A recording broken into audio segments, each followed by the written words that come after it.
আসসালামু আলাইকুম ওয়া রাহমাতুল্লাহ। Shimul memorial north south school and কলেজের পক্ষ থেকে অনলাইন ক্লাসে নবম শ্রেণীর সকল শিক্ষার্থীকে স্বাগতম। আজকে আমি উপস্থাপনায় মোহাম্মদ আতাউর রহমান, কৃষি শিক্ষা সহকারী শিক্ষক, তোমাদের সাথে আছি। প্রিয় শিক্ষার্থী বন্ধুরা, আশা করি এই করোনা সংকটময় সময় তোমরা ভালো আছো, সুস্থ আছো। আমিও ভালো আছি আলহামদুলিল্লাহ। এই করোনার ক্রাইসিস মুহূর্তে আমরা প্রয়োজন ছাড়া বাসা থেকে বের হব না, স্বাস্থ্যবিধি মেনে চলব, সামাজিক দূরত্ব বজায় রাখবো এবং ইমিউনিটি পাওয়ার বৃদ্ধির জন্য আমরা ভিটামিন সি জাতীয় খাবারগুলো বেশি বেশি খাবো। প্রিয় শিক্ষার্থী বন্ধুরা, আসো আমরা ক্লাসে যাই। শিবনফল। এবার শেষে শিক্ষার্থীরা পারিবারিক খামার সম্পর্কে বিস্তারিত অবগত হতে পারবে। পারিবারিক খামারের একটা ছবি দেখে নেই। পারিবারিক খামার, এখানে দেখা যাচ্ছে যে গবাদি পশু, এখানে গরুর খামার আছে, হাঁস মুরগি, এখানে হাঁসের খামার আছে, মুরগির খামার পাশে দেওয়া আছে, শাকসবজির একটু জমি ফসল দেখা যাচ্ছে। এই যে সম্পূর্ণটাই হচ্ছে পারিবারিক খামার। তো এই খামারগুলো সম্পর্কে আমরা অনেক তথ্য আজকে জানবো। আলোচ্য বিষয় অধ্যায় সপ্তম পরিচ্ছেদ, সপ্তম অধ্যায় প্রথম পরিচ্ছেদ, পৃষ্ঠা নং 210 থেকে 219। পারিবারিক কৃষি খামারের ধারণা ও গুরুত্ব, পারিবারিক শাকসবজি ও পোল্ট্রি খামার, পোল্ট্রির স্বাস্থ্য ব্যবস্থাপনা, পারিবারিক গবাদি পশুর খামার, পারিবারিক গবাদি পশুর স্বাস্থ্য ব্যবস্থাপনা, পারিবারিক খামারের চাষ উপযোগী মাছ, পুকুরের কিছু সাধারণ সমস্যা ও প্রতিকার, এগুলো নিয়ে আজকে আমরা আলোচনা করব। পারিবারিক কৃষি খামারের ধারণা ও গুরুত্ব। পরিবারের সদস্য দ্বারাই পারিবারিক কৃষি খামার পরিচালিত হয়। পরিবারের সদস্য বলতে আমরা জানি যে মা, বাবা, ভাই, বোন, এই সমস্ত মানুষগুলো নিয়ে পরিবার, আর এই পরিবারের সদস্যরাই কিন্তু ছোট ছোট খামারগুলো পরিচালনা করে থাকে। তাহলে বাংলাদেশের কৃষক পরিবার কৃষি খামারের মাধ্যমে শস্য, শাকসবজি, গবাদি পশু, হাঁস মুরগি ও মৎস্য উৎপাদন করে থাকে। আকার অনুযায়ী খামার বাণিজ্যিক ও পারিবারিক হয়ে থাকে। এখানে আকার অনুযায়ী পারিবারিক এবং বাণিজ্যিক। আমরা আজকে পারিবারিক খামারগুলো নিয়ে আলোচনা করব, আর বাণিজ্যিক খামার নিয়ে আজকে কিন্তু আলোচনা হচ্ছে না। তো বর্তমানে কৃষক পারিবারিক কৃষি খামার থেকে বেশি লাভবান হচ্ছে। কৃষক যে ধনী হোক গরিব হোক, পরিবারের যে একটা অতিরিক্ত আয়, এটা কিন্তু পারিবারিক খামার থেকেই কিন্তু আসে। তো এই বিষয়গুলো নিয়ে আমরা আলোচনা করতেছি যে গবাদি পশু, হাঁস মুরগি এবং মৎস্য চাষ, এগুলো ছোট ছোট আকারেও চাষ করা যায়, আবার বাণিজ্যিক ভাবেও চাষ করা যায়। পারিবারিক শাকসবজি ও পোল্ট্রি খামার প্রধানত পরিবারের সদস্যদের পুষ্টি চাহিদা মেটানোর জন্য এই খামার তৈরি হলেও তা পরিবারের আয় বাড়ানোর জন্য বড় ভূমিকা পালন করছে। তার মানে আমরা খাদ্য চাহিদা পূরণ করার জন্য বিভিন্ন ভাবে শাকসবজি, লাউ, কুমড়া, পটল ইত্যাদি চাষ করে থাকি। এগুলো আমাদের খাদ্য চাহিদা পূরণ করতেছে, পাশাপাশি বাজারজাত করতেছি।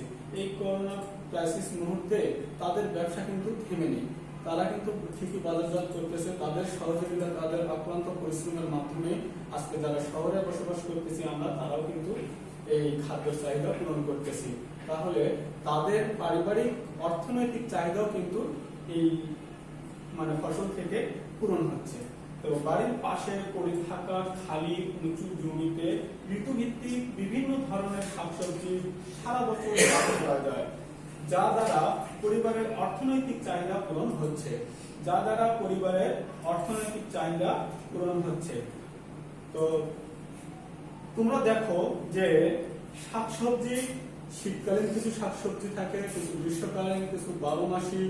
এইরকম শাকসবজি জমি যদি আমার উঁচু হয়, তাহলে সব সময় আমরা ওই জমিগুলোতে শাকসবজি চাষ করতে পারি। তবে নিচু জমিগুলোতে কিন্তু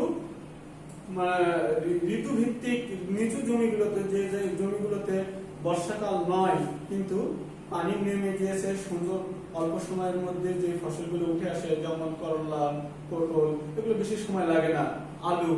তো এই ফসলগুলো আমরা খুব সহজেই কিন্তু নিচু জমি থেকেও নিতে পারি। এই জন্য আমরা কি করব, যে খাদ্য অধিদপ্তর থেকে অফিসারদের পরামর্শ নিয়ে এবং তাদের সহযোগিতা নিয়ে আমরা এই চাষগুলো করতে পারি।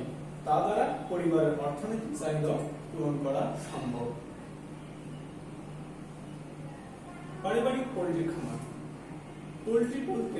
পোল্ট্রি কাকে বলে? পোল্ট্রি বলতে গৃহপালিত পাখি যেমন হাঁস, মুরগি, কবুতর, তিতির, কোয়েল ইত্যাদি বোঝায়। আমরা এতদিন বুঝে এসেছি যে মুরগি হলেই শুধু পোল্ট্রি হয়, তাছাড়া কিন্তু অন্যগুলো হয় না। না, এখানে হাঁস এই পোল্ট্রির মধ্যে সীমাবদ্ধ, কবুতর, তিতির, কোয়েল পাখি ইত্যাদি এই পোল্ট্রির মধ্যে সীমাবদ্ধ। আচ্ছা, কৃষক তার পরিবারে 5 থেকে 15টি হাঁস বা মুরগি পালন করে থাকে। 5 থেকে 15টি, এটার জন্য বড় ধরনের কোনো জায়গা লাগবে না, তার বড় ধরনের পরিকল্পনা হাতে নিতে হবে না। খুব সহজেই যাদের জমি নেই এবং শুধু বাসা বাড়ি আছে, তারা অল্প মূলধন নিয়েই এই চাষগুলো করতে পারে। 1 থেকে 15টি হাঁস বা মুরগি পালন করে থাকে। এতে ডিম ও মাংসের চাহিদা মেটে এবং উদ্বৃত্ত ডিম ও মাংস বিক্রি করে অর্থের চাহিদা পূরণ করছে। কেননা উন্নত জাতের হাঁস মুরগি বছরে 250টির মতো ডিম দেয়। উন্নত মানের হাঁস 250টি যদি ডিম দেয়, তাহলে একটি পরিবারে কিন্তু এত ডিম লাগে না। আবার পরিবারের খামারেও 50 থেকে 300টি পর্যন্ত উন্নত জাতের ব্রয়লার বা লেয়ার হাঁস মুরগি চাষ করা যায়। 50 থেকে 300টি পর্যন্ত উন্নত জাতের ব্রয়লার, লেয়ার হাঁস মুরগি চাষ করা যায়। এখানে ছোট্ট পরিসরে 50 থেকে 300টি পর্যন্ত এই পারিবারিক খামারে হাঁস মুরগি চাষ করা সম্ভব, যা দ্বারা নিজের অর্থের চাহিদা সহজেই পূরণ হবে। পোল্ট্রির স্বাস্থ্য ব্যবস্থাপনা। পোল্ট্রি খামার পরিচালনায় যে সকল বিষয়ে লক্ষ্য রাখতে হবে, যেমন সুস্থ ও স্বাস্থ্যবান বাচ্চা খামারে রাখতে হবে। আমি যেই বাচ্চা নির্বাচন করব সেই বাচ্চা যেন সুস্থ হয় এবং স্বাস্থ্যবান হয়। রোগাটে এবং পাতলা বাচ্চা আমরা নির্বাচন করব না। খামারের চারপাশে পরিষ্কার রাখা এবং জীবাণুনাশক স্প্রে করা।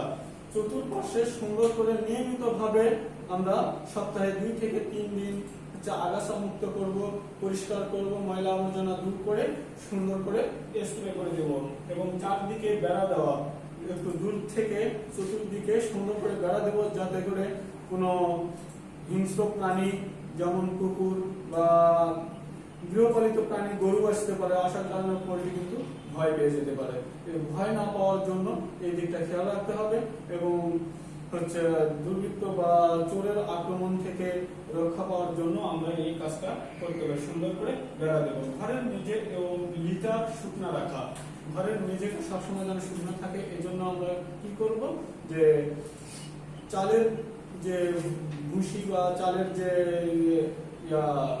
কোড়া, এগুলো আমরা কি সুন্দর করে ছিটিয়ে দিব, দিয়ে সমান করে রেখে দিলে আমার খাবারের ফলক সবসময় শুকনো রাখা সম্ভব। এবং লিটার শুকনো থাকবে, অতিরিক্ত পানিটা কিন্তু এই চালের কুড়া টেনে নেবে। এই জন্য আমরা কি করব, যে চালের কুড়া আমরা মেঝেতে সুন্দর করে মিশিয়ে দিলে এই শুকনো রাখা সম্ভব। খাদ্য ও পানির পাত্র পরিষ্কার রাখা। খাদ্য যেই পাত্রে আমরা খাদ্য রাখবো বা খাদ্য দিব সেটি পরিষ্কার থাকতে হবে এবং পানিটাও যেন বাসি না হয়। প্রতিদিন নতুন নতুন পানি দিতে হবে, টাটকা পানি দিতে হবে, টিউবওয়েল থেকে স্বচ্ছ পানি দিতে হবে, বিশুদ্ধ পানি হতে হবে এবং টিকা দেওয়া পরিকল্পনা মাফিক টিকা দিতে হবে। মাসে 2 বার বা 3 বার যেভাবে প্রাণী পশু অধিদপ্তর যেভাবে পরামর্শ দেয় সে পরামর্শ অনুযায়ী আমরা টিকা দেব এবং শ্রেণী ভেদে দেব। যেদিন হাঁসের খামারে টিকা দেবো সেদিন আর মুরগির খামারে দেব না, আবার যেদিন মুরগির খামারে দেবো সেদিন হাঁসের খামারে আমরা টিকা দেব না। খামার কর্মীর শরীর ও পোশাক পরিচ্ছন্ন রাখা। খামারের যে কর্মীগুলো থাকে তাদের পরিষ্কার পরিচ্ছন্ন থাকতে হবে। এই জন্য কি করতে হবে, বাইরের পোশাক তারা কি করবে, স্টোররুমে রেখে দিয়ে খামারে প্রবেশের জন্য নির্ধারিত পোশাক বা ইউনিফর্ম পরে তারা খামারে প্রবেশ করবে। এইরকম যে কর্মীগুলো কাজ করবে তাদেরও পরিষ্কার পরিচ্ছন্ন থাকতে হবে। তাহলে আমার খামার থেকে খামারকে রক্ষা করা এবং বিভিন্ন প্রাকৃতিক দুর্যোগ থেকেও রক্ষা করা কিছুটা হলেও সম্ভব হবে। এছাড়াও আরো যেমন আছে, তাদেরকে সুষম খাদ্য দিতে হবে এবং নিয়মিতভাবে পরিষ্কার পরিচ্ছন্নর পাশাপাশি আমরা যে প্রাকৃতিক দুর্যোগ থেকে যেন রক্ষা পায় সেদিক খেয়াল রাখার জন্য আমরা কি করব, আমার ঘরটি ঠিক আছে কিনা বা ছাউনি ঠিক আছে কিনা, এই জিনিসগুলো খেয়াল রাখবো আমরা। পারিবারিক গবাদি পশু খামার। আমাদের দেশে গৃহপালিত গবাদি পশুর মধ্যে গরু, ছাগল, মহিষ ও ভেড়া অন্যতম। ধনী খামারির পক্ষে গরু ও মহিষের খামার করা সম্ভব, কেননা যাদের অর্থনৈতিকভাবে যারা একটু অসচ্ছল তাদের জন্য কিন্তু গরু বা মহিষের খামার করা সম্ভব হয় না, কিন্তু তারা ছাগল বা ভেড়ার খামার করতে পারবে। বাংলাদেশে পারিবারিক খামারের ছাগল পালন করা খুবই লাভজনক। ছাগল অল্প সময়ের মধ্যে প্রজনন দেয় এবং বৃদ্ধি পায় খুব দ্রুত, এই জন্য আমরা ছাগল থেকে বেশি লাভবান হব। ব্ল্যাক বেঙ্গল ছাগল দ্রুত প্রজননের উপযুক্ততা লাভ করে, কেননা এরা 2 থেকে 3টি বাচ্চাও দেয়। 8 মাস বয়সে বাজারজাত করা যায়। যেই ছাগলের বাচ্চা আজকে হলো 8 মাস পরে কিন্তু সেই বাচ্চা আমি বাজারে তুলতে পারতেছি। এটি একটি অনেক গুরুত্বপূর্ণ একটি বিষয়, যা অর্থনৈতিক জায়গা পূরণের জন্য খুবই দ্রুত কাজ করতেছে, যে 8 মাসের মধ্যে আমি বাজারে তুলতে পারতেছি। আবার ওই ছাগল কিন্তু আবার গর্ভবতী হবে। তাহলে এই দিক থেকে আমরা ছাগলেই বেশি লাভবান হচ্ছি। দেশি গাভী যেমন 1 থেকে 1.5 লিটার দুধ দিয়ে থাকে। দেশি গাভী 1 থেকে 1.5 লিটার দুধ দিয়ে থাকে। হলস্টাইন, ফ্রিজিয়ান ও জার্সি জাতের সংকর গাভী দৈনিক 15 থেকে 20 লিটার দুধ দেয়। দেশি গাভী যেখানে 1 থেকে 1.5 লিটার, সেখানে কিন্তু হলস্টাইন বা ফ্রিজিয়ান ও জার্সি জাতের সংকর গাভী দৈনিক 15 থেকে 20 লিটার দুধ দিচ্ছে। তাহলে পারিবারিক খামারে 2 থেকে 5টি গাভীর সংখ্যা হয়ে থাকে। পারিবারিক খামারে 2 থেকে 5টি, সর্বোচ্চ 5টি খামার মানে গাভী রাখতে পারি, কিন্তু বাণিজ্যিক খামারে এর চেয়ে বেশি রাখতে পারি। কিন্তু দুধের ডিফারেন্সটা কতখানি হচ্ছে, 1 থেকে 1.5 লিটার দেশি গাভী দিচ্ছে, আর বিদেশি গাভীগুলো বা সংকর জাতের গাভীগুলো 15 থেকে 20 লিটার দুধ দিচ্ছে। এখানে আমরা খুবই লাভজনক ভাবে আমরা দুধ বিক্রি করে আমরা অনেক অর্থ পেয়ে যাচ্ছি। পারিবারিক গবাদি পশুর স্বাস্থ্য ব্যবস্থাপনা। এখানে ছবিতে দেখা যাচ্ছে যে একজন রাখাল তার গরুকে কি করতেছে, যে গোসল করায় দিচ্ছে, মানে পরিষ্কার পরিচ্ছন্ন অবশ্যই রাখতে হবে। গরুকে সুস্থ রাখতে গেলে অবশ্যই নিয়মিত গোসল করাতে হবে। আমরা দেখি আলোচনায় আসি। গৃহপালিত গবাদি পশুর স্বাস্থ্য ব্যবস্থাপনা বলতে পশু খামারের রোগ প্রতিরোধ ও অসুস্থ পশুকে চিকিৎসা প্রদান করা বোঝায়। তাহলে একটি গাভীকে পরিষ্কার পরিচ্ছন্ন রাখা থেকে শুরু করে নিয়ে তাকে খাদ্য দেওয়া এবং নিয়মিত গোসল করানো, এই সব কিছুই বোঝাচ্ছে। এবং রোগ প্রতিরোধ করার জন্য যে বিষয়গুলো দরকার, যে বিষয়গুলো হাতে নেওয়া দরকার, সেই কাজগুলো করাও কিন্তু এই স্বাস্থ্য ব্যবস্থাপনার মধ্যে পড়ে। যে বিষয়গুলো অনুসরণ করা দরকার সেগুলো নিয়ে দেখি, আলোচনা করি। উঁচু স্থানে খামার করা ও চারদিক পরিষ্কার রাখা। উঁচু স্থানে খামার করতে হবে। সমতল জায়গা থেকে গরু যেখানে রাখবো বা খামার যেখানে তৈরি করবো, অবশ্যই সেখানে 30 সেন্টিমিটার থেকে 40 সেন্টিমিটার পর্যন্ত আমরা উঁচু করতে পারি। তাহলে পানির গোড় হবে, এখানে প্রস্রাব করলে প্রস্রাব গরুর খামারে থাকবে না, এবং নিষ্কাশনের একটা সুন্দর একটা ব্যবস্থা করা হবে। পিছনের দিক দিয়ে একটি ড্রেন দিতে হবে, যেন সেখানে প্রস্রাবগুলো কিভাবে গড়িয়ে বাইরে চলে আসে। এবং চারদিক পরিষ্কার রাখা। অবশ্যই খামার যেখানে তৈরি করবে সেই আশেপাশে আগাছা থাকা যাবে না, এবং গাছের পাতা বা ময়লা আবর্জনা জমে থাকে এরকম রাখা যাবে না, সবসময় রাখতে হবে। সেখানে সাধারণের প্রবেশ নিয়ন্ত্রণ করা। যে কোনো মানুষকে আমরা হুট করে খামারে ঢুকতে দেব না। এখানে প্রবেশের বিষয়টা অবশ্যই গুরুত্ব দিতে হবে, কেননা মানুষের মাধ্যমে রোগ জীবাণু গরুর মধ্যে আসতে পারে বা আমার খামারের গরু আক্রান্ত হতে পারে।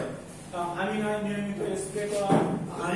আমরা নিয়মিত স্প্রে করি, তাহলে আমার খামারের গরু বা খামারের গবাদি পশুগুলো সুস্থ থাকবে এবং গোয়াল শুকনো রাখা। অবশ্যই গোয়াল শুকনো রাখার জন্য আমার খামারটি এমন জায়গায় নির্বাচন করতে হবে যেখানে সূর্যের আলো বাতাস পৌঁছে, সেদিকটাও খেয়াল রাখতে হবে। খাদ্য ও পানির পাত্র পরিষ্কার রাখা।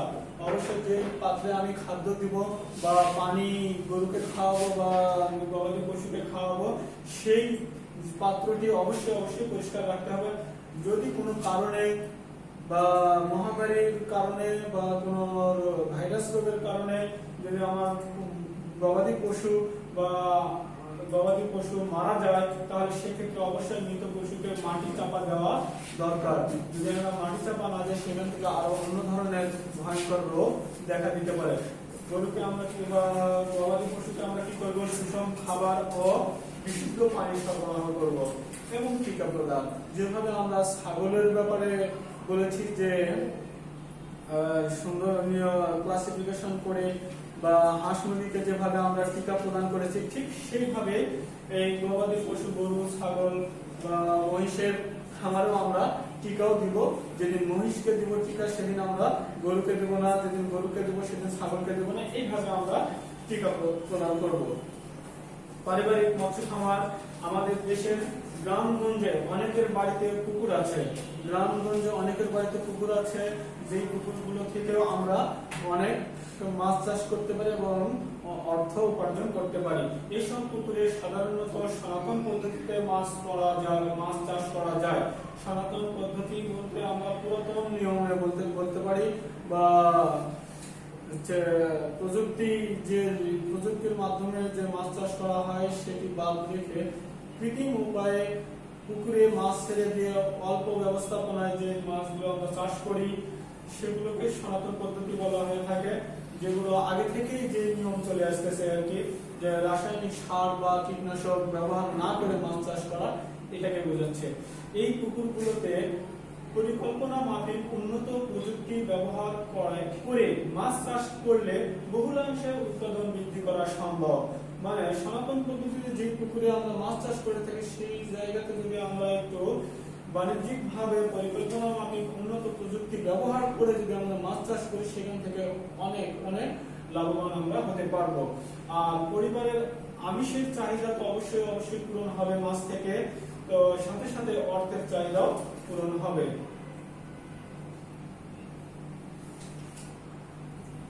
পারিবারিক মৎস্য খামারের চাষ উপযোগী মাছ, তার মানে বাংলাদেশে হচ্ছে দেশি মাছ চাষ করা হচ্ছে এবং পাশাপাশি বিদেশি মাছগুলো দেশি মাছের তুলনায় বেশি চাষ করা হচ্ছে। তো আসি আমরা দেশি মাছ যেমন রুই, কাতলা, মৃগেল ও কালবাইস চাষের জন্য খুব উপযোগী।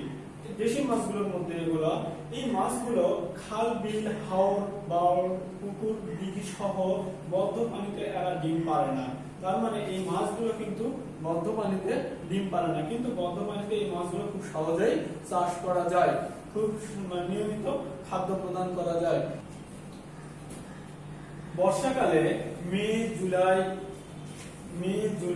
এই 2 মাসে এই সকল মাছ স্রোতযুক্ত নদীর কম পানিতে ডিম ছাড়ে। তার মানে যে বদ্ধ পানিতে রুই, কাতলা, মৃগেল এই মাছগুলো চাষ করা হয়, এরা আবার বদ্ধ পানিতে ডিম পারে না।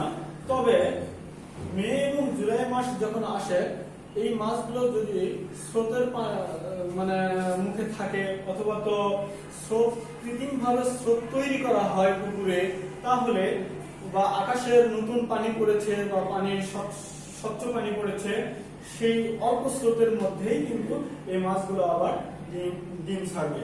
তাহলে কৃত্রিম প্রজননের মাধ্যমে এদের পোনা উৎপাদন করা যায়। তার মানে কৃত্রিম প্রজনন বদ্ধ পানিতে তৈরি করা যায়। কিভাবে আমরা এখানে প্রযুক্তি ব্যবহার করতে পারি? নলকূপ বা সেচ পাম্প ব্যবহার করে পুকুরের গতি তৈরি করতে পারি। গতি যদি আমরা তৈরি করি, বৃষ্টির পানি অথবা তো পানি নিষ্কাশন দিয়ে নতুন পানি প্রবেশ করলে দেখা যাবে যে এই মে থেকে জুলাই মাসের মধ্যেই কিন্তু এই মাছগুলো আবার প্রজনন করবে। এরা কি খেয়ে থাকে খাদ্য হিসেবে? ফিশমিল, খৈল, চালের গুঁড়া, গমের ভুসি খেয়ে থাকে। রুই ও মৃগেল 2 বছরে ডিম পাড়ার উপযুক্ত হয়।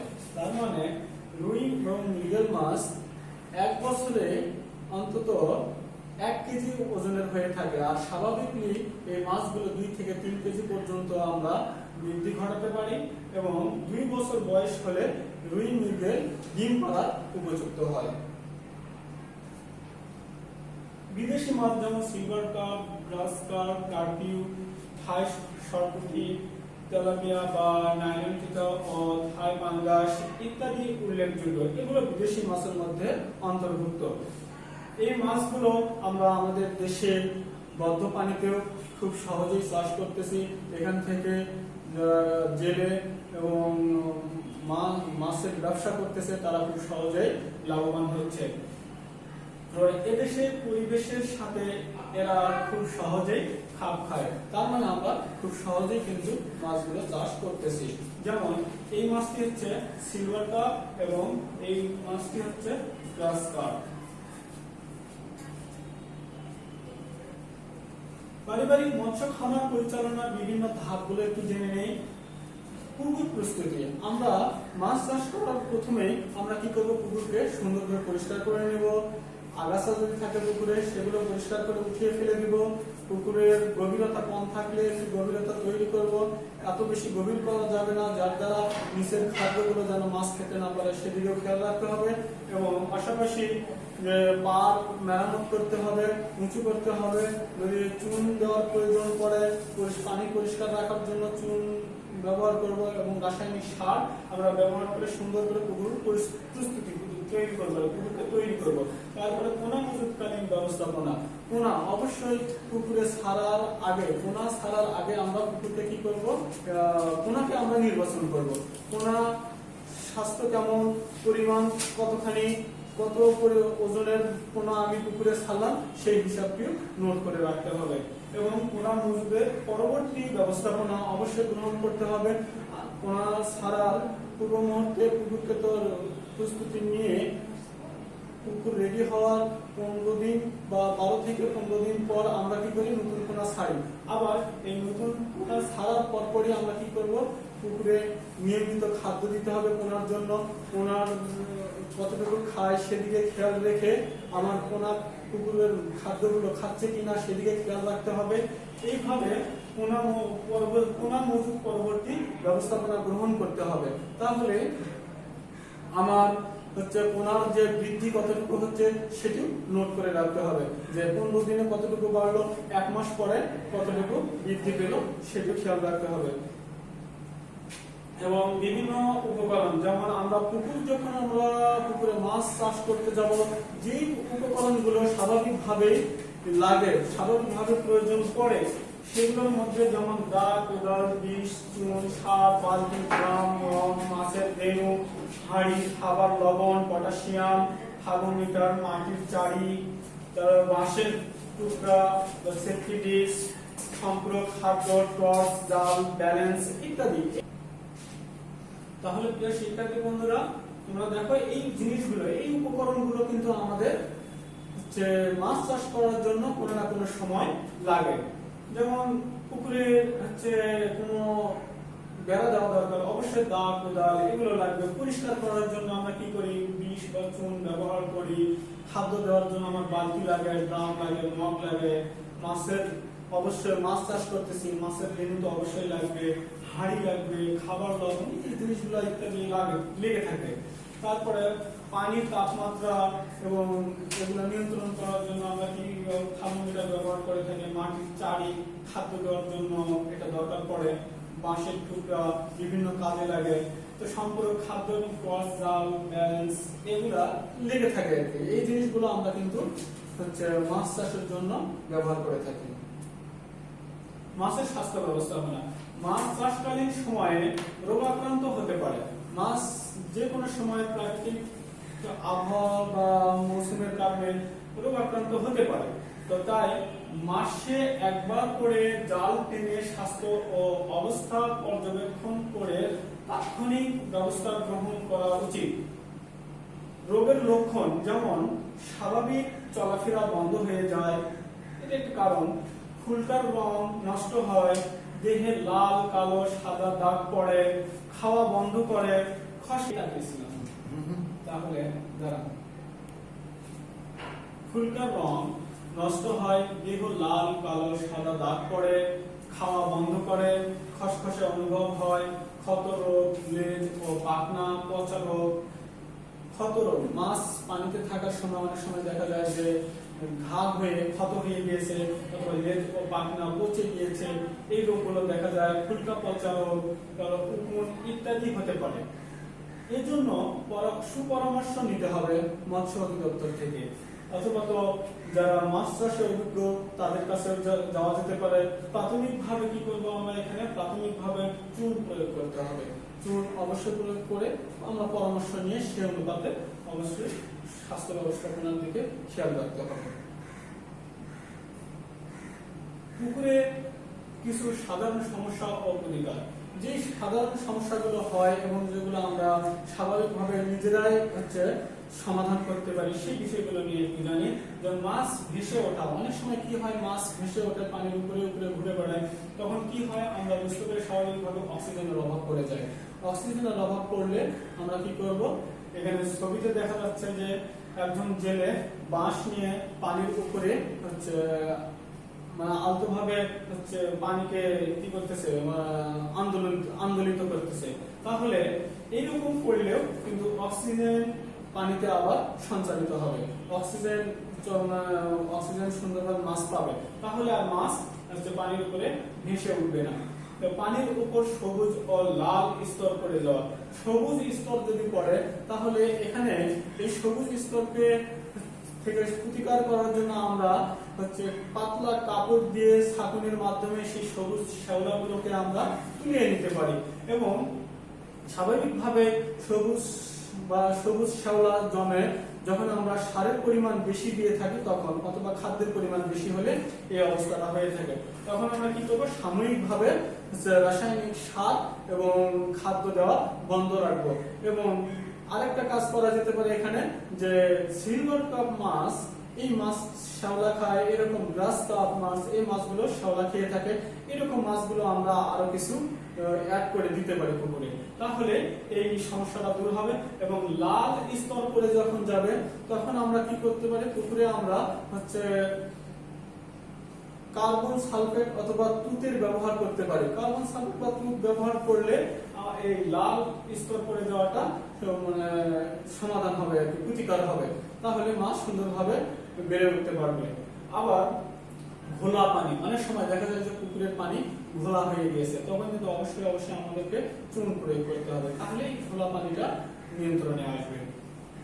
আরো কিছু সমস্যা, আরো একটি সমস্যা এটি বেশি দেখা যায়, যেমন কাদায় গ্যাস জমা হওয়া। কাদায় যখন গ্যাস জমা হয় তখনও কিন্তু মাছ উপরের দিকে ভেসে ওঠে এবং মাছের চলাচলের ব্যাঘাত ঘটে, অক্সিজেন ঠিক মতো পায় না। তখন আমরা কি করব, মাছের এই সমস্যাটা, এই কাদায় যে গ্যাস জমা আছে এটাকে প্রতিকার করার জন্য আমরা হররা ব্যবহার করতে পারি। হররার ছবিটা আমরা দেখতে পাচ্ছি যে একটি রশিতে অনেকগুলো ইট দেওয়া আছে, এই ইট দুই পাশে দুইজন ধরে পানি পুকুরের কাদায় কি করতে হবে, টানতে হবে।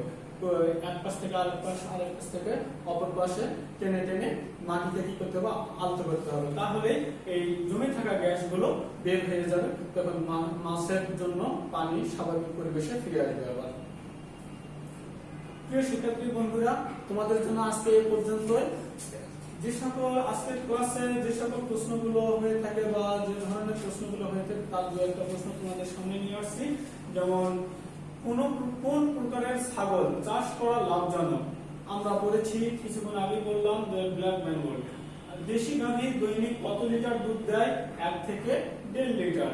কাতলা মাছ এক বছরে কত কেজি হয়? 2 থেকে 3 কেজি পর্যন্ত বৃদ্ধি পায়।